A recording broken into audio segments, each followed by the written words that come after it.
1919கள கட்சி வேகமா வளர்ந்துச்சு. குறிப்பா அவர் தமிழ்நாட்டுல பெரிய சக்தியா மாறுச்சு. ஆனா இங்கதான் ஒரு திருப்பம். பாம கூட்டணி அரசியலுக்கு பேர் போனவங்க சில சமயம் அதிமுகவோட கைகோர்ப்பாங்க, மத்த சமயம் திமுகவோடு.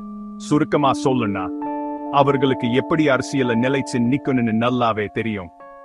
கட்சியோட ஒரு முக்கியமான முகம் அன்புமணி ராமதாஸ். அவர் 2004-2009 மத்திய சுகாதார அமைச்சர். இந்தியா முழுக்க புகைப்பிடிக்கிறதுக்கும் தடை அவர் முயற்சி செய்தார். மதுவுக்கும் தடை விதிக்கணும்னு மேலும் முயற்சிகள். இப்போ பாமக இன்னும் ஜாதி அடிப்படையிலேயே பார்க்கப்படுது. அன்புமணி இளைஞர்ல பிரபலமானவர், ஆனா கட்சிக்கு பெரிய மாநில சக்தி இல்லை. இதுதான் பாமவோட கதை. கடந்த கால வாக்குறுதிகள், மாறி மாறி அமைஞ்ச சூட்டினிகள், மாநில அரசியல தொடர்ச்சியான பயணம்.